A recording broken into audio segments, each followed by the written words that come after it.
दोस्तों चलिए आज की वीडियो शुरू करते हैं। दोस्तों वीडियो शुरू करने से पहले मैं आपको एक बात बता दूं कि आपने अभी तक हमारे इस चैनल को सब्सक्राइब नहीं किया हो तो नीचे पर आपको ग्रेट बटन में सब्सक्राइब करके लिखा रहा होगा, इसके पर क्लिक कर लीजिए और साइड में नोटिफिकेशन बेल भी आएगा, उसको भी क्लिक कर लें ताकि आपको मिल सके हमारे अगले वीडियो की नोटिफिकेशन सबसे पहले और आप कुछ नया नया सीख सके। સૌરાષ્ટ્રની એકમાત્ર સ્કૂલ જ્યાં ટ્રસ્ટી તથા સંચાલકો ડોક્ટર, એન્જિનિયર તથા શિક્ષકો છે એવી Kanabar school of science and commerce કાર્યક્ષેત્ર ધોરણ 5 થી 10, 11, 12 સાયન્સ એન્ડ કોમર્સ। દીકરાઓ અને દીકરીઓ માટેના ઉજ્જવળ ભવિષ્ય માટે વાલીઓની પહેલી પસંદગી Kanabar school of science and commerce. અહીં છે શ્રેષ્ઠ શિક્ષકો દ્વારા મર્યાદિત સંખ્યામાં વિદ્યાર્થીઓ માટે ભણતર, અલગ અલગ સાયન્સ લેબ, કોમ્પ્યુટર લેબ, દીકરાઓ તથા દીકરીઓ માટે અલગ અલગ હોસ્ટેલ સાથે શુદ્ધ સાત્વિક ભોજનની વ્યવસ્થા, ટ્રાન્સપોર્ટેશનની સુવિધા, જી તેમજ નીટની તૈયારી સ્કૂલમાં જ। તો આથી વિશેષ આપ આપના બાળક માટે શું ઈચ્છો તો આજે જ એડમિશન માટે સંપર્ક કરો। Unit 1 Kanabar school of science and commerce, Khamrod ચોકડી, Junagadh bypass, Junagadh. Unit 2 main post ઓફિસની પાછળ શ્યામ વિદ્યાલય, સરકારી ગોડાઉન પાસે, ગાંધીગ્રામ, જુનાગઢ। મોર્નિંગ વિદ્યાર્થી મિત્રો, ધોરણ 12 સાયન્સ એની અંદર બાયોલોજી એમાં આપણું 13મું ચેપ્ટર સજીવ અને વસ્તી એનો પાછો એક નવો લેક્ચર આપણે આજે શરૂ કરી રહ્યા છીએ। ગયા વખતનો આપણો જે લેક્ચર હતો એની અંદર આપણે જીવંત વૃત્તાંત એવો એક ટોપિક જે છે એ ટોપિક વિશે આપણે ચર્ચાઓ કરી રહ્યા હતા। આ ટોપિકની અંદર આપણે બે પ્રકારના સજીવો જે છે એની આપણે વાત કરેલી હતી। અમુક સજીવો એવા છે કે જે નાના કદના પરંતુ વધુ માત્રામાં બચ્ચાઓ જે છે એને જન્મ આપે છે, જેમ કે આપણે સાલ્મન પેસિફિક માછલીની વાત કરી હતી કે જે એક સાથે 28 કરોડ ઈંડા જે છે એ મૂકે છે।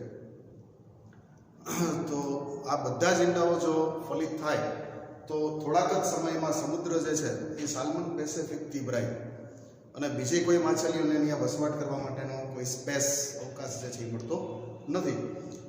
બીજી આપણે એક વાત કરી હતી કે અમુક પ્રાણીઓ એવા છે કે જે સાઇઝ મોટી, બચ્ચા જે છે બચ્ચાની સાઇઝ મોટી પણ સંખ્યા ઓછી, જેમ કે હાથી જે છે એ એક બચ્ચાને જન્મ આપે છે તો એની સાઇઝ મોટી છે પણ એની સંખ્યા જે છે એ ઓછી છે। તમે જોયું હશે ગાય છે, ભેંસ છે, એ બધા મોટા કદના પરંતુ ઓછી માત્રામાં બચ્ચાઓને જન્મ આપતા હોય છે।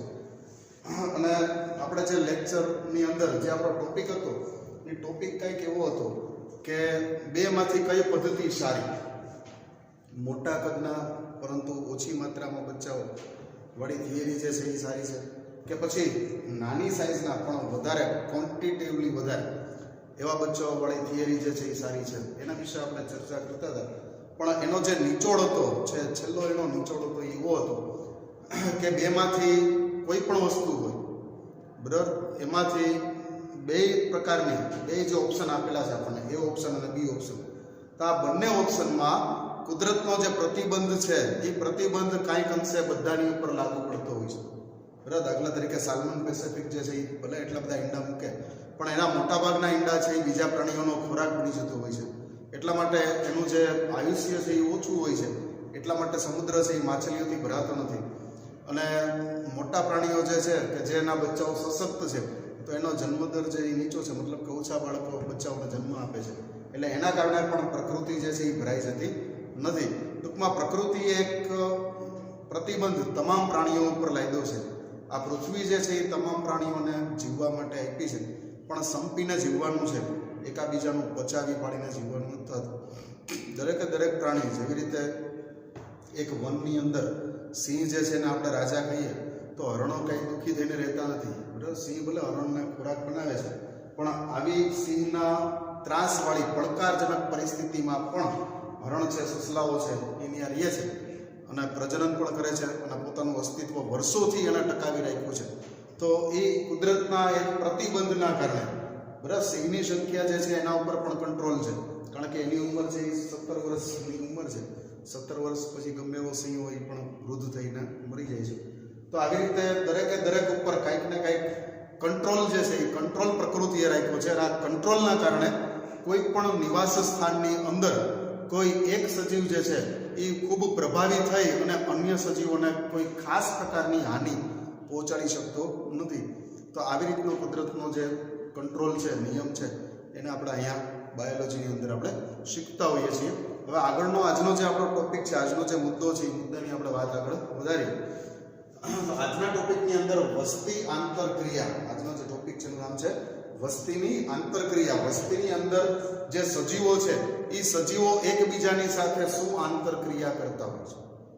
બરાબર, અલગ અલગ વસ્તી, એક પ્રકારની વસ્તી અને બીજા પ્રકારની વસ્તી, આ બે પ્રકારની વસ્તી એકબીજાની સાથે શું ઇન્ટરરિએક્શન, બરાબર, ઇન્ટરેક્શન જે કરે છે એને આપણે અહીંયા શીખવાની છે. પોપ્યુલેશન ઇન્ટરેક્શન જે છે એ આપણા મુદ્દાનું નામ છે. શું આપણે પૃથ્વી પર કોઈ એવા પ્રાકૃતિક સ્થાન વિશે, એવા પ્રાકૃતિક નિવાસ સ્થાન વિશે વિચારી શકીએ કે જ્યાં ફક્ત એક જ જાતિનો વસવાટ હોય? વિદ્યાર્થી મિત્રો, અહીંયા પ્રશ્ન જે છે એ પ્રશ્ન બહુ સરસ પૂછ્યો છે. આખી પૃથ્વી ઉપર શું તમને કોઈ એવું સ્થળ મળે કે ત્યાં ફક્ત એક જ જાતનું પ્રાણી અથવા તો એક જ જાતની વનસ્પતિ અથવા તો એક જ જાતના સૂક્ષ્મ જીવો થાય છે? આપણી પાસે ત્રણ વસ્તુ છે. પહેલી વસ્તુ છે આપણી પાસે પ્રાણી, બીજી વસ્તુ છે આપણી પાસે વનસ્પતિ અને ત્રીજી વસ્તુ છે આપણી પાસે સૂક્ષ્મજીવ. બરાબર, આ ત્રણેય છે ને એકબીજાની સાથે સંલગ્ન છે, ત્રણેય એકબીજાની સાથે કનેક્ટેડ, જોડાયેલા છે. બરાબર, પ્રાણી, વનસ્પતિ અને સૂક્ષ્મજીવ. અચ્છા, તમને એક ઓપ્શન એવો આપવામાં આવે, દાખલા તરીકે બરફના પહાડો છે, તો આવા બધા બરફના પહાડોમાં ક્યાંય એવું ખરું, કોઈ એક સ્થાન એવું ખરું કે જ્યાં માત્ર પ્રાણી જ હોય અથવા તો માત્ર વનસ્પતિ જ હોય અથવા તો માત્ર સૂક્ષ્મજીવો જ હોય? એવું સ્થાન ક્યાંય મળે ખરું? આપણે આખી પૃથ્વીને વીખી નાખીએ, બરાબર, દરેક જગ્યાએ આપણે ફરી લઈએ અને આપણે તપાસ કરીએ કે ભાઈ અમે ફલાણા ઠેકાણે ગયા હતા, ત્યાં ખાલી વનસ્પતિ જ હતી, ત્યાં ન તો સૂક્ષ્મજીવો હતા કે ન તો પ્રાણી હતા, અથવા એનાથી ઊંધું કે અમે એક જગ્યાએ ગયા હતા ને ત્યાં માત્ર ને માત્ર અમને એમાંથી સૂક્ષ્મજીવો જ મળ્યા, બીજું કાંઈ અમને મળ્યું નહીં. અથવા તો એક સ્થાન એવું હતું કે ત્યાં ખાલી પ્રાણીઓ જ રહેતા હતા, વનસ્પતિ નહોતી, સૂક્ષ્મજીવો નહોતું. તો એવું કોઈ સ્થાન આ ધરતી ઉપર પોસિબલ છે ખરું? પૃથ્વી ઉપર પોસિબલ છે ખરું? તો એનો જવાબ આવશે ના. બરાબર, આવું કોઈ સ્થાન આ ધરતી ઉપર નથી. એવું કોઈ નિવાસ સ્થાન છે જ નહીં, ઉપર લખેલું છે. આવું કોઈ જાતનું નિવાસ સ્થાન છે નહીં. અને આવી પરિસ્થિતિ પણ અકલ્પનીય છે. બરાબર, આવી પરિસ્થિતિની આપણે કલ્પના પણ કરી શકતા નથી. સર, કોઈ પણ જાતિ માટે, કોઈ પણ જાતિની આપણે વાત કરીએ તો એના માટે ન્યૂનતમ આવશ્યકતા જે છે, એની મિનિમમ રિક્વાયરમેન્ટ, જેને આપણે ન્યૂનતમ આવશ્યકતા કહીએ, એ છે એક વધુ જાતિ. બરાબર, એક જાતિ બીજી હોવી જોઈએ, તો જ એ જાતિ ત્યાં રહી શકે, કારણ કે બીજી જાતિનો ખોરાક તરીકે ઉપયોગ કરે.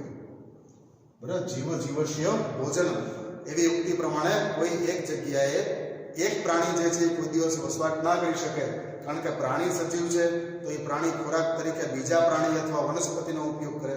વનસ્પતિ જે છે એ સજીવ છે તો વનસ્પતિ ભલે સજીવ હોય, વનસ્પતિનું એક્ઝામ્પલ આપણે પછી જોશું, સૂક્ષ્મજીવો જોઈએ આપણે, તો સૂક્ષ્મજીવો જે છે એ પણ અન્ય સજીવો જે છે એનો ખોરાક તરીકે ઉપયોગ કરે છે અને એના આધારિત જ એ બધા એની જીવન નિર્વાહ ચલાવતો હોય છે.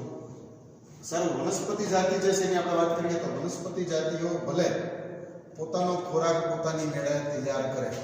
બરાબર, વનસ્પતિની વિશે આપણે કલ્પના કરીએ, કોઈ વિદ્યાર્થીના મગજમાં એવું આવે કે સાહેબ વનસ્પતિને આપણે ક્યાં જરૂર છે? બરાબર, આપણે વનસ્પતિની જરૂર છે. આપણે ખેતર ખેડીએ છીએ, જેમાં મકાઈ ને ચણા ને બાજરી જુવાર ને ઘઉં ને બધું વાવીએ છીએ, શાકભાજી વાવીએ છીએ. વનસ્પતિને આપણે શું જરૂર? તો હવે એનો જવાબ જે છે, એક વસ્તુ સમજી લેજો, અહીંયા છે ને ચપટી ધૂળની જરૂર પડે. બાયોલોજી એક એવો સબ્જેક્ટ છે એમાં કોઈ એમ કે મારે કોઈની જરૂર નથી, તો એ સદંતર ખોટું છે. અહીંયા બધી જ વસ્તુઓની જરૂર છે અને આ જરૂર છે એટલે જ આ બધા તંત્ર, આ બધા ચક્રો જે છે એ ચક્રો બરોબર ચાલે છે. જો આમાંથી કોઈ સભ્યને કાઢી નાખશો તો ચક્ર બંધ થઈ જશે. આ એવા પ્રકારના ચક્ર છે કે જો આ ચક્રમાંથી કોઈ એક પાર્ટને કાઢી નાખો, ઘણા એમ કે સૂક્ષ્મજીવોને કાઢી નાખો છે, આપણને બીમાર કરે છે. બેક્ટેરિયાથી આપણને કેટલી જાતના રોગ થાય, વાયરસથી આપણને કેટલી જાતના રોગ થાય. બરાબર, પણ સૂક્ષ્મજીવોની રિક્વાયરમેન્ટ છે. બરાબર, અમુક સૂક્ષ્મજીવો જે છે એ આપણા માટે ઉપયોગી છે. દાખલા તરીકે બેક્ટેરિયાને મારવા માટે આપણે એન્ટીબાયોટિક દવાઓ શોધીએ અને એન્ટીબાયોટિક દવાઓથી બેક્ટેરિયા મૃત્યુ પામે, તો એન્ટીબાયોટિક દવા જે છે એ બેક્ટેરિયાને પૂછશે નહીં કે ભાઈ તું માણસ માટે ઉપયોગી છો કે માણસને રોગ ઉત્પન્ન કરનાર છે. એનું કામ જ એન્ટીબેક્ટેરિયલ છે, મતલબ કે બધા બેક્ટેરિયાને મારનાર. એન્ટીબાયોટિક દવા ખાય તો આપણા પેટની અંદર જે લેક્ટોબેસિલસ બેક્ટેરિયા જે આપણને પાચન ક્રિયામાં મદદ કરતા હોય એ પણ મરી જાય. તો એના કારણે આપણી પાચન ક્રિયા છે એ નબળી પડી ગઈ. આપણા શરીરની અંદર 60 લાખ કરોડ બેક્ટેરિયા છે, એમાંથી અમુક બેક્ટેરિયા એવા છે કે જે આપણા માટે જરૂરી છે, તો એ પણ મરી જાય. તો એન્ટીબાયોટિક દવા આપણે આડેધડ ખાવી ન જોઈએ. ધરતી ઉપરથી સૂક્ષ્મ જીવોનો નાશ કરી નાખશું તો પોઝિશન શું થશે એ આપણે જોઈએ. વનસ્પતિઓ ભલે પોતાનો ખોરાક પોતાની મેળે તૈયાર કરે, પરંતુ તેઓ પણ એકલા જીવી શકતા નથી. વનસ્પતિ જે છે એ પણ એકલી જીવી શકતી નથી. કારણ કે એની પાછળનું રીઝન અહીં આપેલું છે. જમીનની અંદર જે કાર્બનિક દ્રવ્ય છે એને તોડવા અને અકાર્બનિક પોષકોને તેના શોષણ માટે પાછા આપવા માટે ભૂમિની અંદર સૂક્ષ્મ જીવો જે છે એની એને જરૂર પડે જ છે. વિદ્યાર્થી મિત્રો, અહીંયા વનસ્પતિ જે છે વનસ્પતિના પર્ણો કોહવાય. પાનખર ઋતુમાં વનસ્પતિના પર્ણો બધા નીચે પડે. આ પર્ણ જે છે એ પર્ણો કોહવાય, અને પર્ણ જ્યારે કોહવાય ત્યારે પર્ણની અંદર રહેલા જે કાંઈ કાર્બનિક અથવા તો અકાર્બનિક દ્રવ્ય છે એ જમીનને પાછા મળે, અને એ દ્રવ્ય વનસ્પતિ માટે વળી પાછું ફર્ટિલાઇઝર, ખાતર જેવું કામ કરે, અને આ ખાતરથી વનસ્પતિનો ગ્રોથ જે છે એ વધારે થાય. તો આ પ્રકારની વ્યવસ્થામાં સૂક્ષ્મજીવોની ખાસ જરૂરિયાત છે. જો સૂક્ષ્મજીવો ના હોય તો મૃતદેહો જે છે એ કોહવાશે નહીં, સડશે નહીં. અને મૃતદેહો કોહવાશે કે સડશે નહીં તો દ્રવ્ય જે છે એ જમીનનું દ્રવ્ય જમીનમાં પાછું મળવું જોઈએ. એ ચક્ર જે છે એ ચક્ર અટકી જશે. બરાબર? તો આ ચક્ર અટકી જવાના કારણે વનસ્પતિ જે છે એનો ગ્રોથ આગળ કરી શકશે નહીં, કારણ કે એને જમીનમાંથી જે વધારે પોષક દ્રવ્ય જોઈએ છે એ પાછા એને પ્રાપ્ત થશે નહીં. અને આવા સંજોગોમાં વનસ્પતિ જે છે એનું પણ મૃત્યુ થઈ જશે. એટલા માટે કોઈ પ્રદેશમાં વનસ્પતિ ઉગતી હોય એવું સમજવાનું કે વનસ્પતિના મૂળ જે જમીનની અંદર ઊંડાઈ ગયેલા છે એ જમીનની અંદર કોઈ રાઇઝોબિયમ બેક્ટેરિયા કે એવા પ્રકારના કોઈ બેક્ટેરિયા હશે, ફૂગ હશે. માઇકોરાઇઝા નામની ફૂગનું એક એક્ઝામ્પલ આપણે સરસ શીખી ગયા આગલા પાઠની અંદર, કે માઇકોરાઇઝા ફૂગ વનસ્પતિના મૂળની સાથે એકદમ જોડાય અને ભેજ શોષવામાં એને મદદ કરે છે. એના વગર ભેજ શોષી શકાતું નથી. તો આવા ફૂગ અને બીજા બેક્ટેરિયા જેવા અથવા તો સૂક્ષ્મજીવો જે છે એ વનસ્પતિને પોતાનું જે ગ્રોથ કરવો છે એ ગ્રોથમાં એને મદદ કરે છે. એટલા માટે આવા સૂક્ષ્મજીવો વગર વનસ્પતિનું જીવન જે છે એ જીવન શક્ય નથી. વનસ્પતિનું જીવન શક્ય નથી તો વનસ્પતિના કારણે તૃણાહારીઓનું જીવન શક્ય નથી, અને તૃણાહારીઓ નથી તો પછી માંસાહારીઓ પણ ત્યાં રહી શકતા નથી. એટલા માટે વનસ્પતિને જીવવા માટે સૂક્ષ્મજીવોની આવશ્યકતા રહેશે. સારું, બીજા નંબરની આપણે વાત કરીએ કે કોઈ વનસ્પતિ કોઈ જગ્યાએ ઉગતી હોય અને ત્યાં જો પ્રાણી ન હોય, ત્યાં કોઈ પ્રાણી સભ્ય ન હોય, તો પછી વનસ્પતિની એક અગત્યની ક્રિયા પરાગનયનની ક્રિયા. બરાબર? વનસ્પતિની અંદર નર પુષ્પ જે છે એ નર પુષ્પમાં જે પરાગરજ રહેલી છે એ પરાગરજને માદા પુષ્પ જે છે એના પરાગાસન સુધી પહોંચાડવાની જે વ્યવસ્થા છે એને આપણે પરાગનયન કહેતા હોઈએ છીએ. તો આ પરાગનયનની પ્રક્રિયા જે છે એ પ્રક્રિયાઓ ખોરવાઈ જાય, એની વ્યવસ્થાઓ બધી ડિસ્ટર્બ થઈ જાય, ખોરવાઈ જાય, અને આના કારણે વનસ્પતિ જે છે એ પોતાનું પ્રજનન છે એ બરોબર કરી શકતી નથી અને નવા સભ્યને ઉમેરી શકતી નથી, અને જૂની વનસ્પતિઓ નાશ પામે છે. તો એટલા માટે પ્રાણીની રિક્વાયરમેન્ટ હોય. વનસ્પતિને સૂક્ષ્મજીવોની પણ જરૂર છે, અને એમને વનસ્પતિને બરોબર વચ્ચે લખ્યું છે. આ વનસ્પતિને સૂક્ષ્મજીવોની પણ જરૂર છે અને વનસ્પતિના પ્રાણીઓની પણ જરૂર છે. બરાબર? સામે પ્રાણીઓને વનસ્પતિની પણ જરૂર છે અને સૂક્ષ્મજીવોની વનસ્પતિની જરૂર છે. એટલે આ રીતે બધા ઇન્ટરેક્શન, બધા ઇન્ટરકનેક્શન, બધા એકબીજાની સાથે જોડાયેલા છે. અને આ ધરતીનો નિયમ છે ગીવ એન્ડ ટેક. કંઈક આપો અને સામે કંઈક મેળવો. સાવ તમે બધાથી અલિપ્ત થઈ અને ન તો પ્રાણી જીવી શકે, ન તો વનસ્પતિ જીવી શકે, ન તો સૂક્ષ્મજીવો જીવી શકે. બધાએ સંયુક્ત રીતે સહિયારો પ્રયાસ કરી અને બધાએ પોતાનું જીવન છે એ વ્યતીત કરવાનું હોય છે. અને આ જે પ્રક્રિયા છે એ પ્રક્રિયા આજકાલની નથી, પણ લાખો વર્ષોની જે ઉત્ક્રાંતિની પ્રક્રિયા છે, ઉત્ક્રાંતિની પ્રક્રિયાનું પરિણામ સ્વરૂપે આપણને આ પ્રક્રિયા જે છે જોવા મળે છે. તો એટલા માટે આ ત્રણેયને એકબીજાની જરૂર કાયમ રહેશે. માટે સ્પષ્ટ એ જ છે કે કુદરતમાં પ્રાણીઓ, વનસ્પતિઓ અને સૂક્ષ્મજીવો ન તો અલગ રહે છે કે ન તો રહી શકે. બરાબર? વર્તમાન પણ નહીં અને ભવિષ્ય પણ નહીં. બરાબર? વર્તમાનમાં સાથે રહે છે અને ભવિષ્યમાં પણ સાથે જ રહેશે. અલગ અલગ એકબીજા વગર અત્યારે નથી રહી શકતા કે ભવિષ્યમાં પણ રહી શકવાના નથી. આ એક વિજ્ઞાને આપેલો અવલોકન છે, એક સિદ્ધાંત છે. સારું, પરંતુ તેઓ જૈવ સમુદાય બનાવવા માટે એ લોકો શું કરે છે? જૈવ સમુદાય બનાવે, વસ્તી ભેગી થઈ અને જૈવ સમુદાય બનાવે. યાદ છે મિત્રો? કોષ, કોષમાંથી પેશી, પેશીમાંથી અંગો, અંગોમાંથી અંગતંત્ર, અંગતંત્રમાંથી દેહ, દેહમાંથી સજીવ, સજીવમાંથી વસ્તી અને વસ્તી પછી આવે છે જૈવ સમુદાય. આપણા 11મા ધોરણનો પહેલો પાઠ. બરાબર? તો આવા જૈવ સમુદાય બનાવવા માટે થઈ અને તેઓ એકબીજાની સાથે ઇન્ટરેક્શન એટલે કે આંતરક્રિયાઓ સતત કર્યા કરે છે. ન્યૂનતમ સમુદાયોમાં એટલે કે મિનિમમ સમુદાયોમાં પણ ઘણા પરસ્પર અસર કરતા જોડાણ, એકબીજા ઉપર ઇફેક્ટ આપનારા જોડાણ જેવી કે સહલગ્નતા કે અનુબદ્ધતા તો હોય જ છે. બરાબર? અમુક જગ્યાએ એવું હોય, દાખલા તરીકે તમે બર્ફીલા પહાડોમાં જાઓ, બરાબર, જે એન્ટાર્કટિકા ખંડ છે, તો ત્યાં તમને બરફના પહાડો જ દેખાય, બરફનું રણનું એટલે બરફનું તોફાન આવતું હોય ને એવું બધું તમને દેખાય. અથવા રેગિસ્તાનમાં જાઓ તો રેતીના ઢગલા જ દેખાય. તો ત્યાં બેઠા બેઠા તમે વિચાર કરો છો કે શું અહીં કોઈ રહેતું હશે? બરાબર? પણ તમારી આજુબાજુ ભલે 1 કિલોમીટરમાં કાંઈ દેખાતું ન હોય, પણ તમે એમાં થોડો ઊંડો અભ્યાસ કરો તો ત્યાં પણ તમને ઘણા સજીવો, ઘણા સૂક્ષ્મજીવો, ઘણી વનસ્પતિઓ જે છે જોવા મળે છે. 25 ડિસેમ્બર હમણાં ગઈ તો જે એની અંદર પેલી સ્લેજ ગાડી છે, બરફનું પહાડ, એમાં સ્લેજ ગાડી અને એમાં જર્મન શેફર્ડ કૂતરાઓ વડે ગાડી ચલાવવામાં આવે છે. પછી ક્રિસમસ ટ્રી, નાતાલ વૃક્ષ. બરાબર? તો એ બધા એક્ઝામ્પલ શું છે કે સાવ ઓછી વસ્તુ છે, વસ્તી જ્યાં સાવ ઓછી છે ત્યાં એકલો સજીવ કોઈ નથી, ત્યાં જૈવ સમુદાય છે. બરાબર? જ્યાં ક્રિસમસ ટ્રી જે છે એ વનસ્પતિનું તમને ઉદાહરણ પૂરું પાડે છે. કૂતરા અને માણસ જે છે એ તમને ત્યાં પ્રાણીઓનું ઉદાહરણ પૂરું પાડે છે. અને આ બધા સૂક્ષ્મજીવોની મદદથી જ પોતાની બધી ક્રિયાઓ જે છે એ પૂર્ણ કરે છે. એટલે આ વસ્તુ તમને બર્ફીલા પહાડમાં પણ જોવા મળે અને રેગિસ્તાનની અંદર, રણ પ્રદેશ છે એની અંદર પણ આ ત્રણેયની અસ્તિત્વ જે છે એ તમને જોવા મળતું હોય છે. આમ છતાં ઘણા જોડાણ જે છે એને આપણે સહેલાઈથી જોઈ શકતા નથી. બરાબર? દાખલા તરીકે કોઈ માઉન્ટ એવરેસ્ટ ચડવા ગયો હોય તો એને અમુક સમયે નકરા બરફના પહાડો જ દેખાય. પછી કોઈ સહારાના રણમાં મુસાફરી કરવા ગયો હોય તો એને આમ જ્યાં સુધી એની નજર પહોંચે ત્યાં સુધી નકરા રેતીના ઢગલા જ દેખાય. પણ એમાં જો ઊંડો ઉતરે તો એમાં એને ઘણું બધું દેખાઈ શકે છે. બરાબર? બાયોલોજી ભણ્યા પછી તમને ખબર પડે છે કે સૂક્ષ્મજીવો જે છે એ સૂક્ષ્મજીવોની વનસ્પતિને પણ જરૂર છે અને મનુષ્યને પણ જરૂર છે.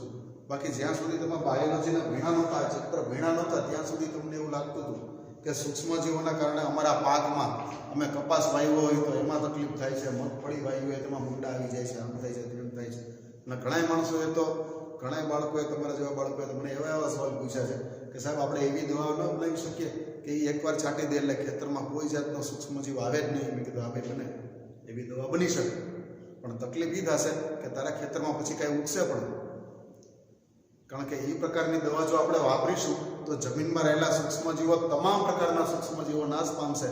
બરાબર? જેથી છોડમાં રોગ ઉત્પન્ન કરનારા તો મરી જશે, પણ સાથે સાથે વનસ્પતિ માટે જરૂરી છે એવા સૂક્ષ્મજીવો પણ નાશ પામશે અને એના કારણે પછી ખેતર જે છે એ બંજર થઈ જશે. તને મંજૂર હોય તો એવી દવાઓ બનાવી. બરાબર? તો એને લાઇટ થઈ કે ના, બરોબર છે. બરાબર? તો અહીંયા સૂક્ષ્મજીવો જે છે એ વનસ્પતિ માટે, પ્રાણીઓ માટે જરૂરી છે.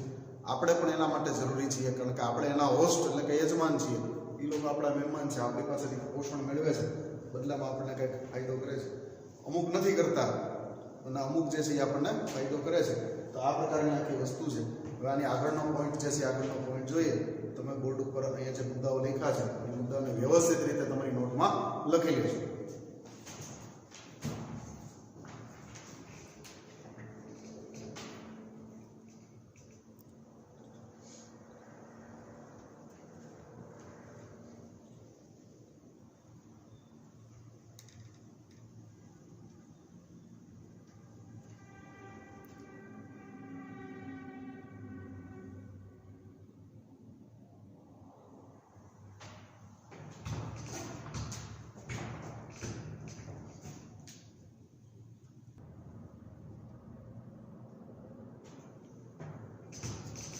સારો વિદ્યાર્થી મિત્રો, તો હવે આપણે જે પોઈન્ટ શીખવાનું છે આગળ એ છે આંતરજાતીય આંતરક્રિયા, જેને આપણે પારસ્પરિક ક્રિયાઓ જે છે એ કહીએ છીએ. હવે એક વસ્તુ જે છે એ વસ્તુ આપણી સાબિત થઈ ગઈ છે કે કોઈ પણ જગ્યાએ તમને ઓનલી ફોર વન બરાબર, એક જ જાતિ જે છે, એક જ પ્રકારના સજીવો જે છે, એક જ વસ્તી, એ તમને ક્યાંય જોવા મળશે નહીં. ઓછામાં ઓછી બીજી એકાદી વસ્તી તો હશે ને હશે જ. એ જ્યારે આપણે પ્રૂવ કરી ચૂક્યા છીએ ત્યારે હવે આપણે એવું વિચારીએ કે ભાઈ એક કરતાં વધારે વસ્તીઓ જ્યારે ભેગી થાય ત્યારે એ લોકોની વચ્ચે કયા પ્રકારની ઇન્ટરેક્શન એટલે કે આંતરક્રિયાઓ થતી હશે, જેને આપણે પારસ્પરિક ક્રિયા તરીકે ઓળખીએ છીએ. આપણો ટોપિક જે છે એ ટોપિકનું નામ છે આંતરજાતીય આંતરક્રિયા. આંતર એટલે બેની વચ્ચેનું, દાખલા તરીકે બે દેશ વચ્ચેનું હોય તો આપણે આંતરરાષ્ટ્રીય કહીએ, બે રાજ્ય વચ્ચેનું હોય તો આંતરરાજ્ય કહીએ, બે જિલ્લા વચ્ચેનું હોય તો આંતર જિલ્લા કહીએ. તો આ રીતે આંતર એટલે કોઈ પણ બે વચ્ચેનું, આંતરજાતીય એટલે કે બે જાતિના જે સજીવો છે એની વચ્ચે પારસ્પરિક ક્રિયા એકબીજાને કઈ રીતે પ્રભાવિત કરે છે. બરાબર, કોઈ ખોરાક બને છે, કોઈ ભક્ષ્ય બને છે, તો કોઈ ભક્ષક બને છે અને ભક્ષણ કરે છે. બરાબર, તો આ રીતના જે સંબંધો છે એ સંબંધોને આપણે અહીંયા જોવાનો પ્રયત્ન જે છે એ આપણે કરીએ. બે જુદી જુદી જાતિઓની વસ્તીની આંતરક્રિયાઓથી આ પ્રકારની જે ક્રિયા એટલે કે પારસ્પરિક ક્રિયાઓ જે છે એ ઉદ્ભવતી હોય છે. આ પ્રકારની ક્રિયાઓમાં એક જાતિ કે બંને પ્રકારની જાતિઓ માટે ત્રણ ઓપ્શન જે છે, એ ઓપ્શન જે છે એ ત્રણ આપણે લીધા છે. ઓપ્શન 3 ની અંદર પહેલો ઓપ્શન છે લાભકારી હોઈ શકે, ઓપ્શન નંબર 2 છે હાનિકારક હોઈ શકે અને ઓપ્શન નંબર 3 છે તટસ્થ હોઈ શકે. બરાબર, ઘણીવાર સિંહ અને બકરી જે છે તો સિંહ બકરીને ખાઈ જાય છે તો સિંહ માટે ફાયદો છે, એને ખોરાક મળ્યો, પણ બકરી માટે તો કે એનો જીવ ગયો તો એ માઇનસ કહેવાય. તમારા ઘરની અંદર તમે જોયો હશે ગરોળી જે છે એ નાના નાના જીવડા ખાય છે. બરાબર, તો ગરોળી જે છે એ ગરોળીને એનો ખોરાક મળ્યો એટલે ગરોળી માટે આપણે પ્લસનું ચિહ્ન જે છે એ લગાડશું, જ્યારે જીવડા જે છે એના માટે માઇનસનું ચિહ્ન, કારણ કે એને નુકસાન થયું. બરાબર, ઘણી વખતે એવું થતું હોય કે કોઈ ક્રિયા થાય, આંતરક્રિયા થાય, પણ બેમાંથી એકને લાભ ન થાય કે પછી કોઈને અથવા એકને નુકસાની જાય પણ બીજાને કાંઈ ફાયદો થાય નહીં, તો એને આપણે ઝીરો તરીકે, તટસ્થ તરીકે આપણે લેતા હોઈએ છીએ. બરાબર, તમે જંગલમાં ફરવા નીકળાવો અને હાથમાં લાકડી લઈ અને નાના છોડવા બધા ઉગાવો તો એને તમે આમાં જાણે સૈનિકો તલવારથી કેમ માથા કાપતા એમ તમે ઝાડવાને કાપતા જાઓ તો એમાં ઝાડવાઓને નુકસાન જાય, નાના નાના છોડ છે એને નુકસાન જાય, પણ તમને એમાં કંઈ ફાયદો ન થાય. બરાબર, એમાં તમને કોઈ ખોરાક, વિટામિન્સ, પ્રોટીન્સ મળતા નથી, તો એ તમારા માટે તટસ્થ છે, ઝીરો છે, પણ સામે વનસ્પતિ છે એના માટે એ માઇનસ છે. તો આવા ઘણા બધા સારા સારા એક્ઝામ્પલ સાથે આપણા મુદ્દાઓ જે છે એને બરોબર ઇન્ટરેસ્ટિંગલી બહુ રસપ્રદ રીતે આપણા મુદ્દાઓને શીખીએ. સારું, લાભદાયક ક્રિયા જે છે જેમાં ફાયદો થતો હોય તો એના માટે આપણે સિમ્બોલ રાખવાનો છે પ્લસ. પ્લસ સિમ્બોલ જે છે એ આપણને ફાયદો દર્શાવે છે. હાનિ થતી હોય, જે વસ્તુને હાનિ થતી હોય, દાખલા તરીકે સિંહ બકરીને ખાય છે તો સિંહને ફાયદો થયો તો સિંહ માટે પ્લસ, જ્યારે બકરી જે છે એનો જીવ ગયો તો બકરી માટે આપણે લેશું માઇનસ, એના માટે હાનિકારક છે એટલે માઇનસ ચિહ્ન લેશું. અને કોઈ ફાયદો કે કોઈ નુકસાન ન થતું હોય એટલે કે તટસ્થ હોય તો એના માટે આપણે સિમ્બોલ તરીકે ઝીરો જે છે એ ઝીરો ચિહ્ન તરીકે આપણે લેશું. ખાસ આ જે મુદ્દા છે એ મુદ્દાને બરોબર જોજો. બરાબર, એક દેડકો જે છે એ ફુદ્દાને ખાય છે તો દેડકા માટે પ્લસ અને ફુદ્દા માટે માઇનસ, એટલે આ રીતે ફાયદો થતો હોય તો પ્લસ, નુકસાન થતું હોય એને માઇનસનું ચિહ્ન આપશું. અને ન તો ફાયદો થાય કે ન તો નુકસાન થાય તો એના માટે આપણે ઝીરો સિમ્બોલ જે છે એ રાખેલા છે. તો ચાલો આપણે આંતરજાતીય આંતરક્રિયાઓના જેટલા શક્ય પરિણામ છે એ શક્ય પરિણામોને આપણે તપાસીએ. તો આપણી પાસે અહીંયા 6 પ્રકારની ક્રિયાઓ જે છે તમારી સામે આપેલી છે. બરાબર, 6 પ્રકારની ક્રિયામાં કોને ફાયદો થાય, કોને નુકસાન થાય એ આપણે જોઈએ. પહેલો ક્રિયા જે છે, પહેલી ક્રિયાનું નામ છે સહોપકારિતા. બરાબર, પહેલી ક્રિયા જે છે નામ શું છે? સહોપકારિતા. સહોપકારિતા એને આપણે મ્યુચ્યુઅલિઝમ કહીએ. ઇંગ્લિશમાં એનો સ્પેલિંગ છે MUTUALISM, મ્યુચ્યુઅલિઝમ. બરાબર, મ્યુચ્યુઅલનો મતલબ સમજદાર. ઘણીવાર તમે શબ્દ સાંભળ્યા હશે કે ભાઈ તમારા લોકો વચ્ચે મ્યુચ્યુઅલ અન્ડરસ્ટેન્ડિંગ જે છે એ હોવું જોઈએ. ઘણીવાર આપણે બે જણા મિત્રો હોય, સારા મિત્રો હોય ને અચાનક રિસાતા હોય, વાગતા હોય, ઝઘડતા હોય, આપણે એમ કહીએ કે ભાઈ હવે તમે મેચ્યોર બની જાઓ. મેચ્યોર બની જાઓ દેટ મીન્સ કે તમે સમજદાર બની જાઓ અને તમારી વચ્ચે મ્યુચ્યુઅલ અન્ડરસ્ટેન્ડિંગ, તમે લોકો સમજદારીથી કામ લો. તો મ્યુચ્યુઅલ અન્ડરસ્ટેન્ડિંગ ઉપરથી એક શબ્દ આવેલો છે મ્યુચ્યુઅલિઝમ, કે જેનું ગુજરાતી થાય છે સહોપકારિતા. બરાબર, આ સહોપકારિતામાં બેના માટે સિમ્બોલ છે પ્લસ પ્લસ રાખેલા છે. તમે જોઈ શકો છો આના માટે પણ પ્લસ સિમ્બોલ છે, એટલે આના માટે પણ પ્લસ સિમ્બોલ છે, મતલબ કે બે જાતિના સજીવો જ્યારે ભેગા રહેતા હોય અને બેની વચ્ચે જે આંતરક્રિયા થાય એ આંતરક્રિયાથી બેને ફાયદો થતો. તો આવા પ્રકારની જે આંતરક્રિયા જે છે જેને આપણે પારસ્પરિક ક્રિયા કહીએ છીએ એ પારસ્પરિક ક્રિયાનું નામ છે સહોપકારિતા. બેને ફાયદો થાય, બેમાંથી કોઈને નુકસાન જાય નહીં. તો એવા પ્રકારની જે વ્યવસ્થા છે એનું નામ છે સહોપકારિતા. એના પછી બીજા નંબરની આવે છે સ્પર્ધા, કોમ્પિટિશન. સ્પર્ધા જે છે એને કોમ્પિટિશન કહેવાય. કોમ્પિટિશનમાં છે ને ભાઈ નુકસાની જોઈએ, હંમેશા યાદ રાખજો. કોમ્પિટિશન જે છે એ કોમ્પિટિશનમાં અહીંયા તમે જે સ્કૂલ લેવલે કોમ્પિટિશનનો જે અર્થ લઈને બેઠા છો એ નથી, બરાબર. તમે ઘણા છોકરાઓના મગજમાં લાઈટ થઈ જ હોય, મને ખબર જ હોય કે ઘણા એમ વિચારે કે ભાઈ એક ઇનામ લેવા માટે થઈને બે છોકરાઓ વચ્ચે કોમ્પિટિશન થાય તો એકને મળે ઇનામ, બીજાને ન મળે. તો એમાં શું બેને નુકસાનીની ક્યાં વાત આવે? તમે સિમ્બોલ તો બે માઇનસ લઈ.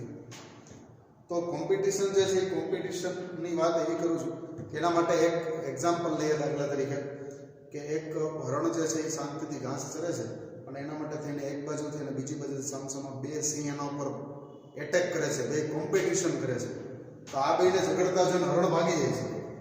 તો ઝઘડો બે વચ્ચે થાય છે પણ ફાયદો બેમાંથી એક એને મળતો નથી. એટલે હરણ જે છે એનો ખોરાક જે છે ત્યાંથી જતું રહે છે. તો આવી રીતે બે સિંહને અથવા તો એક સિંહ કે એક દીપડો સામસામા ખોરાક માટે તેને સંઘર્ષ કરે તો આનો લાભ જે છે એના ખોરાકને મળે છે અને ખોરાક જતો રહે છે. પણ આને સિંહને કે દીપડાને બેને જાતિ એ તરીકે સિંહ અને બી તરીકે દીપડો લે તો એ બેને કોઈ ફાયદો થતો નથી. એ બેને હંમેશા નુકસાની જાય છે. એવા અર્થમાં આપણે અહીંયા સ્પર્ધા, કોમ્પિટિશન જે છે એ લેવાનું છે. એના પછીનો જે ત્રીજો મુદ્દો છે પરભક્ષણ, જેને પ્રિડેશન કહેવામાં આવે. પ્રિડેટર એટલે પરભક્ષણ કરનાર. એક ઇંગ્લિશ મૂવી બહુ સરસ છે, પ્રિડેટર. પ્રિડેટર મતલબ કે બીજાને ખાનારો, પરભક્ષણ કરનારો, બરાબર. તો પરભક્ષણ જે છે એ પરભક્ષણ કરનારા સિંહ છે, વાઘ છે, દીપડા છે, ચિત્તા છે, જરખ છે, શિયાળ છે, આ બધા પરભક્ષણ કરનારી એ જાતિ છે. એને આપણે જાતિ એ માને છે. એમાં એને ફાયદો થશે પણ એનો ખોરાક બનનાર છે સિંહ, જે હરણ છે, સસલા છે, બરાબર, ઉંદર છે, તો એ બધા એનો ખોરાક બની જાય છે. તો એને આપણે બી જાતિ લઈએ એટલે એને નુકસાન થાય. એક સાપ જે છે એ ઉંદરને ખાય છે તો અહીંયા સાપને તમે એ પ્રક્રિયાને પરભક્ષણની પ્રક્રિયા કહીએ. સાપ જ્યારે ઉંદરને ખાય તો એ પ્રક્રિયાને આપણે શું કહીએ? પરભક્ષણ કહીએ. એમાં જાતિ એ તરીકે આપણે સાપ લઈએ તો સાપને ખોરાક મળ્યો એટલે એના માટે આપણે પ્લસ લઈએ. અને જાતિ બી તરીકે આપણે દાખલા તરીકે ઉંદર લઈએ તો ઉંદરને નુકસાની ગઈ એટલે એના માટે આપણે સિમ્બોલ રાખ્યો છે માઇનસ. પરોપજીવન, જેને આપણે પેરાસાઇટિઝમ કહીએ. ચોથા નંબરમાં પરોપજીવન. પરોપજીવન એટલે પેરાસાઇટિઝમ, પેરાસાઇટ્સ એટલે પરોપજીવી. બરાબર. ઘણીવાર ઘણા વિદ્યાર્થીઓને મેં રૂબરૂમાં પણ કીધેલું છે, એનો ચહેરો જોઈને કહી દઉં કે આના પેટમાં કૃમિ છે. કારણ કે ઓલા જે વ્હાઇટ પ્રકારના પેચીસ ચહેરા ઉપર દેખાય તો આપણને ખ્યાલ આવી જાય કે આના પેટમાં કૃમિ છે. બરાબર. કૃમિ જે છે એ આપણા શરીરની અંદર રહે છે. આપણે શરીરને કોઈ જાતનો ફાયદો કરતા નથી. ઉલટાનું આપણે જે કાંઈ આપણું પાચન તંત્ર જે છે એ પાચન તંત્ર જે કાંઈ ખોરાક, જટિલ ખોરાકને સરળ ખોરાક સ્વરૂપમાં ફેરવે, જેમ કે સ્ટાર્ચ જે છે એ સ્ટાર્ચનું રૂપાંતર ગ્લુકોઝમાં કરે, પછી પ્રોટીન જે છે એમાંથી એમિનો એસિડ્સ બનાવે, અને ફેટ એટલે કે ચરબી જે છે એ ચરબીમાંથી ફેટી એસિડ અને ગ્લાયકોજન જે છે એ બનાવે છે. તો આ બધા જે રો મટીરિયલ જે છે એનો ઉપયોગ કરી અને એ માત્ર પોતાનું જ ફાયદો કરે છે, બદલામાં આપણને કોઈ જાતનો બેનિફિટ જે છે એ પેરાસાઇટ આપણને કૃમિઓ જે છે એ કરતા નથી. તો પેરાસાઇટિકમાં શું થાય છે તો કે એક જાતિ જે છે એ જાતિને ફક્ત લાભ મળ્યા કરે, જ્યારે બીજી જાતિ જે છે એને માત્ર અને માત્ર નુકસાન જે છે એ નુકસાન થયા કરે. એક બીજો એક્ઝામ્પલ આપું. એક વૃક્ષ ઉપર, કોઈ જૂનું વૃક્ષ હોય, આંબો છે કે પીપળો છે કે વડલો છે, તો જૂના વૃક્ષની ઉપર એક અમરવેલ નામના પીળા કલરની વેલ જે છે એ આખી વીંટળાયેલી રહેતી હોય. તો આના એક્ઝામ્પલની અંદર જે જૂનું વૃક્ષ જે છે એ જૂના વૃક્ષને કંઈ ફાયદો નથી થતો, કારણ કે એને અમરવેલનું ડેકોરેશનની કોઈ રિક્વાયરમેન્ટ છે નહીં. પણ અમરવેલ જે છે એ પોતાના વચ્ચેથી જે મૂળ છે એ મૂળને એ વૃક્ષની અંદર ઘુસાડી અને વૃક્ષમાંથી પોષણ જે છે એ પોષણ વૃક્ષે તૈયાર કરેલો ખોરાક અમરવેલ મેળવે છે. એટલે આ રીતે ટૂંકમાં વૃક્ષને કોઈ જાતનો ફાયદો નથી થતો, એટલે એને આપણે બી જાતિ તરીકે માઇનસમાં લઈએ. પણ અમરવેલ જે છે એ પરોપજીવી તરીકે, પેરાસાઇટ તરીકે એને ફાયદો થાય છે, એટલે એને આપણે પ્લસમાં લઈએ છીએ. તો આને આપણે પરોપજીવન કહીએ છીએ. એક સહભોજિતા જેને આપણે કોમેન્સાલિઝમ તરીકે ઓળખીએ છીએ, COMMENSALISM, કોમેન્સાલિઝમ. વિદ્યાર્થી મિત્રો ખાસ ફરી પાછું એકવાર કહી દઉં, ઘણી બધી વખત મેં તમને કીધેલું છે, પાછું એકવાર કહી દઉં, ઇંગ્લિશના સ્પેલિંગથી ભાગશો નહીં. કારણ કે હવે તમારી પાસે બહુ જાજો ટાઈમ છે નહીં, 12મું ધોરણ પૂરું થશે અને પછી કદાચ તમે BSc માં જશો તો એ પણ ઇંગ્લિશમાં આવશે. એટલા માટે મહેરબાની કરી અને ઇંગ્લિશના સ્પેલિંગ અઘરા અઘરા અને ટંગ ટ્વિસ્ટેડ વર્ડ્સ, મેં તમને કીધું હતું આપણી જીભ લોચે વળી ગઈ, તો એ ટંગ ટ્વિસ્ટેડ વર્ડ્સથી ભાગવાનું નહીં, એની ઉપર હલ્લો બોલી દેવાનો. એ આપણને હેરાન કરી પહેલાં તો આપણે એને પાછા કરી નાખવાનું, બરોબર. તો કોમેન્સાલિઝમ, આ કોમેન્સાલિઝમની અંદર સહભોજિતાની અંદર શું થાય છે તો કે એકને ફાયદો થાય છે પણ બીજાને કંઈ ફાયદો પણ નહીં કે નુકસાન પણ નહીં, એવી અવસ્થામાં એ રહેતા હોય છે. તો એટલા માટે એને આપણે સહભોજિતા કહીએ. પછી બીજા નંબરમાં પ્રતિજીવન, જેને આપણે એમેન્સાલિઝમ કહીએ છીએ.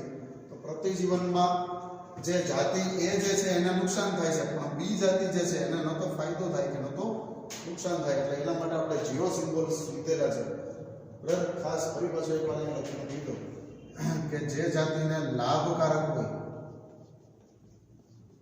તો એના માટે પ્લસ લેવાના, પછી હાનિકારક હોય તો એના માટે માઇનસ લેવાના, અને તટસ્થ ન તો ફાયદો કે ન તો નુકસાન તો એના માટે આપણે જીરો લઈ અને આખો ચાર્ટ જે છે એ ચાર્ટ અહીંયા ઓલરેડી બનાવેલો છે. આ ચાર્ટનો અભ્યાસ કરતી વખતે આ જે મુદ્દાઓ છે એ મુદ્દાઓને ખાસ તમારે ધ્યાનમાં લેવાના થાય છે. આપણો પાઠ જે છે હવે ધીમે ધીમે એના એન્ડ તરફ આવી રહ્યો છે. એન્ડની અંદર આપણે આ જે મુદ્દાઓ છે એને આપણે શીખી લેશું, એટલે આપણો પાઠ ચેપ્ટર જે છે અહીંયા પૂરું થઈ જશે. અને ખાસ પાછી એકવાર એક નાની એવી ટકોર તમને કરી દઉં છું. આ પાઠ જે છે એ આપણો આઈએમપી MCQની દૃષ્ટિકોણથી ખૂબ આઈએમપી પાઠ છે. MCQ આમાંથી પૂછાશે, જોકે હજી બોર્ડની રિવાઇઝ થયેલી પેપર સ્ટાઇલ આવી નથી. બરાબર, રિવાઇઝ થયેલી પેપર સ્ટાઇલ આવશે ત્યારે શું થવાનું છે, કેમ થવાનું છે, એ બધું ચર્ચા મારી પાસે આવશે અને હું તમારી સાથે શેર કરી દઈશ. પણ જૂની જે પદ્ધતિ હતી એ પ્રમાણે આ પાઠને MCQ માટે અગત્યનો ગણાવેલો હતો. પણ જ્યારે કોઈ ચેપ્ટર MCQ માટે અગત્યનું હોય ત્યારે એની લાઇન ટુ લાઇન ડિટેલિંગ આપણા માટે ખૂબ જ અગત્યની બની જાય છે. કારણ કે કઈ લાઇનમાંથી MCQ પૂછશે એની કોઈ આપણને ખબર હોતી નથી, બરાબર. પછી તમે મોડર્નમાંથી MCQ પાકા કરો, કુમાર પ્રકાશનમાંથી પાકા કરો, યોગીમાંથી ગમેમાંથી પાકા કરો, પણ આ લોકોનું કંઈ નક્કી નથી હોતું. કોઈ પણ લાઇનમાંથી MCQ બનાવીને પૂછી શકે છે. તો એટલા માટે થઈ અને ખૂબ જ ભારપૂર્વક દરેકે દરેક લાઇન બને ત્યાં સુધી એક પણ શબ્દ ચૂકાય નહીં એ રીતે અહીંયા તમને સમજાવવાનો સતત પ્રયાસ જે છે એ પ્રયાસ હું કરતો રહેતો હોઉં છું. અને તમે પણ મહેરબાની કરી અને લેક્ચર જે છે એ લેક્ચરને બરોબર એટેન્ટિવલી એકદમ તમારું ફૂલ કોન્સન્ટ્રેશન રાખી અને લેક્ચર જુઓ કે જેથી કરી અને આપણને ખબર નથી કે આમાંથી ઓલું સામેથી કેમ બાણ બધા મારે છે, એમાંથી કયું બાણમાં આપણું નામ લખેલું છે એ આપણને ખબર નથી. તો એની જેમ અહીંયા કયા પ્રકારની લાઇનમાં આપણો MCQ લખેલો છે એ આપણને ખબર નથી, અને જો આપણે ધ્યાન નહીં આપીએ તો એ આપણે ચૂકી જશું અને માર્ક આપણો ઓછો થતો જશે. તો બાયોલોજી સબ્જેક્ટ જે છે એ સબ્જેક્ટ માટે ખૂબ જ એટેન્ટિવલી સ્ટડી તમારે કરવું પડે અને એને એકદમ વ્યવસ્થિત રીતે ધ્યાન દઈને સમજવું પડે. ભલે આમાં કેમિસ્ટ્રી કે ફિઝિક્સની જેમ દાખલાઓ નથી, પણ હા આને સહેલો સમજવાની ભૂલ મહેરબાની કરીને કરશો, બરાબર. આ સબ્જેક્ટને ઇઝી છે એવી સમજવાની ભૂલ કરી બેસતા નહીં. આ સબ્જેક્ટ અઘરો જ છે, કારણ કે લીટી તમારે પાકી કરવાની છે, લીટી તમારે યાદ રાખવાની છે. એટલા માટે થઈ અને પૂરેપૂરું કોન્સન્ટ્રેશન આમાં રાખજો. અહીંયા જે લખેલું છે બોર્ડ ઉપર એ ફરી પાછું એકવાર લખી લેજો. અહીંયા થોડો ચેન્જીસ કર્યો છે. બુકમાં આ જે આંતરક્રિયાઓ છે છેલ્લે હતી એને મેં આગળ લીધી અને આ પ્રમાણે જાતિઓ જે છે એને બી આગળ લઈ અને તમને સમજાવેલું છે. તો મહેરબાની કરી અને આને બરોબર રીતે સમજજો અને આમાંથી જેમ બને એમ એનો સાર નીકળે એને તમે કેચઅપ કરવાની ટ્રાય જે છે એ કરજો. આને તમારી નોટબુકમાં સારી રીતે લખી લો. આના પછીનો આગળનો મુદ્દો છે આપણે જોઈએ.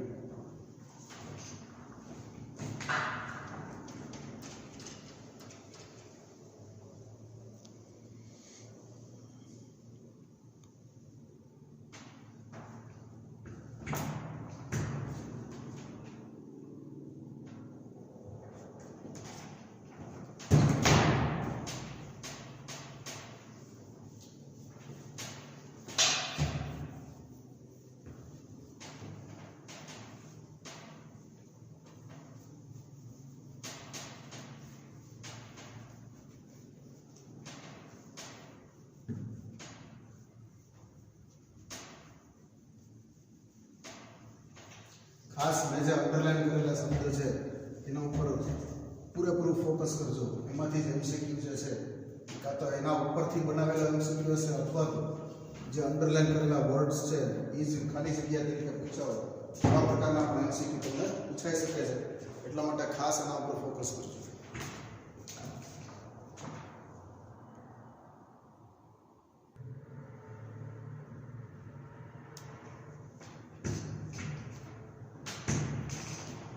સારો વિદ્યાર્થી મિત્રો, તો અહીંયા આપણે જે ચાર્ટ જોયો એ ચાર્ટ ઉપરથી થોડુંક થિયરિકલી વર્ણન છે એને પણ આપણે જોઈ લઈએ.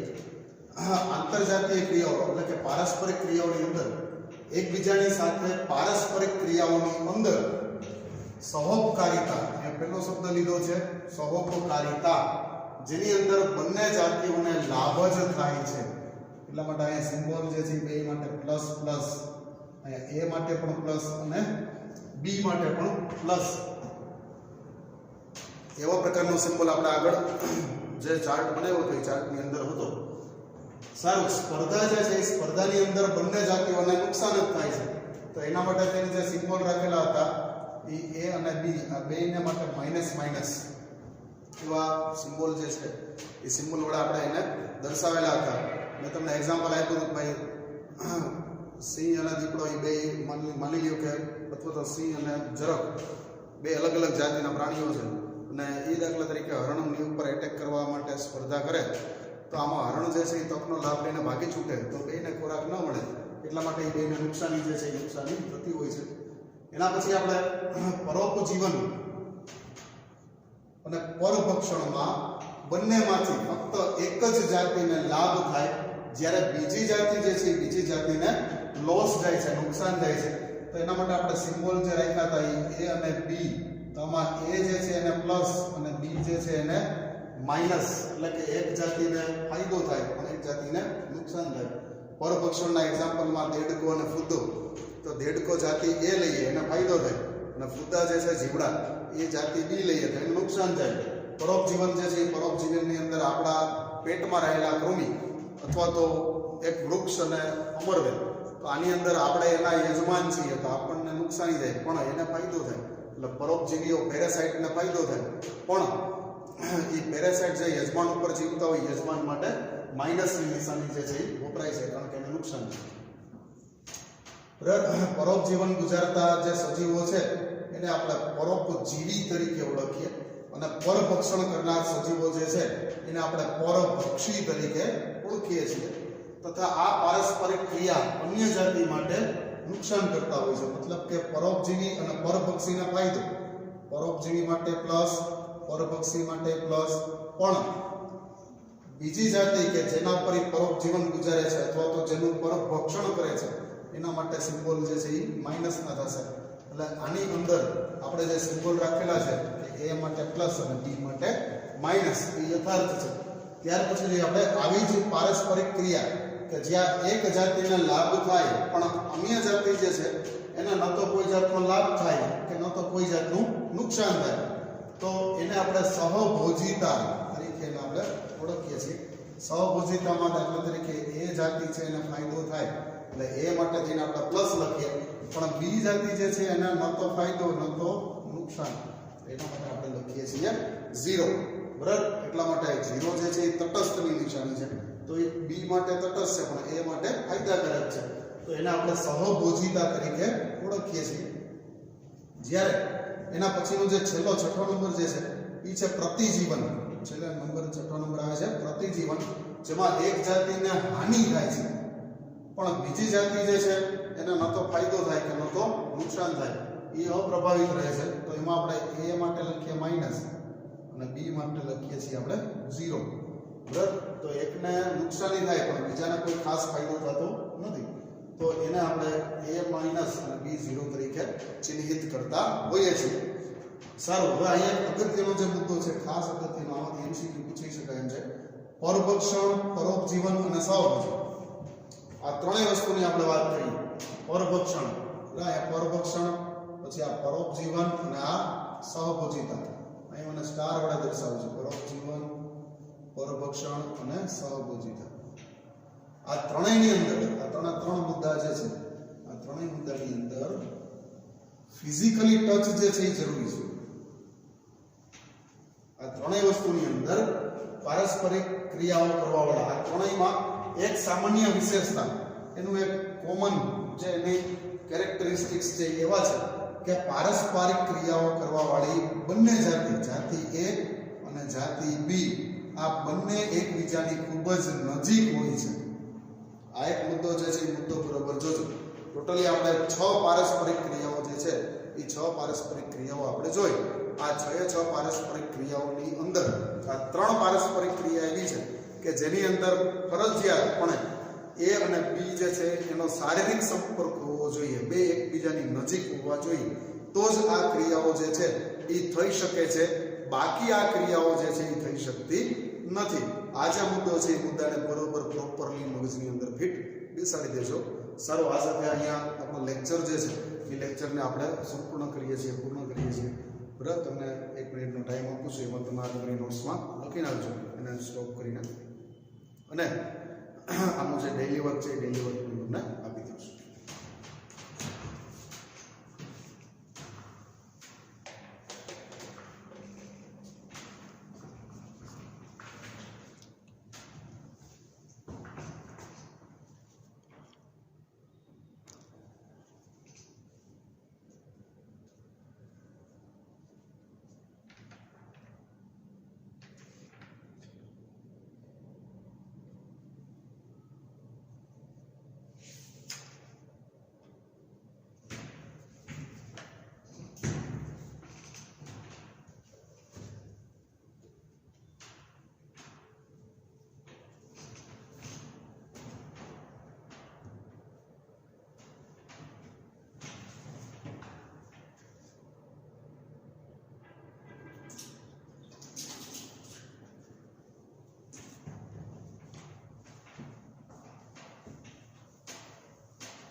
ડેલી વર્ક જે છે, ડેલી વર્કની અંદર ક્વેશ્ચન નંબર 1 જે છે એ 1 તમારે લખવાનું છે. પારસ્પરિક ક્રિયા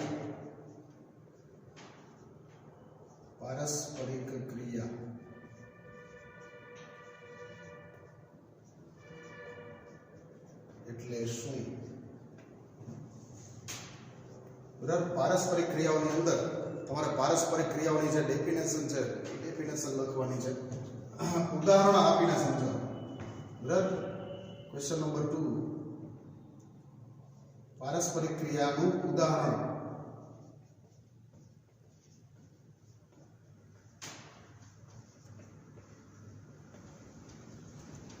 યોગ્ય ઉદાહરણ.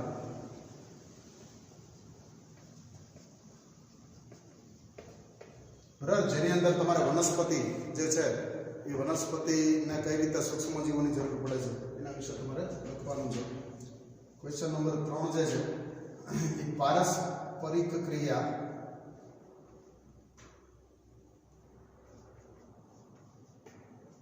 માં થતી આંતરક્રિયા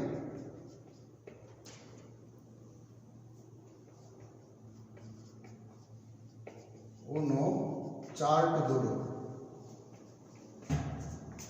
જેની અંદર તમારે 6 પરપક્ષણો પરોપજીવન સહભોજિતા બરાબર 6 ક્રિયાઓ જે છે એનો ચાર્ટ એ અને બી જાતિ પ્રમાણે તમારે દોરવાનો છે. ક્વેશ્ચન નંબર 4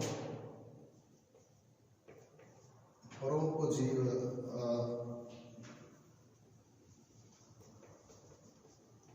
આંતરજાતીય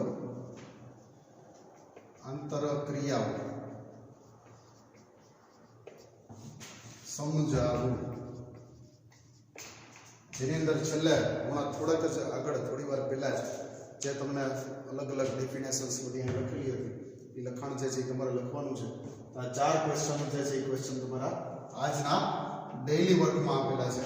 મિત્રો, આ સાથે આપણો સમય અહીંયા લેક્ચરનો સમય જે છે એ પૂરો થાય છે.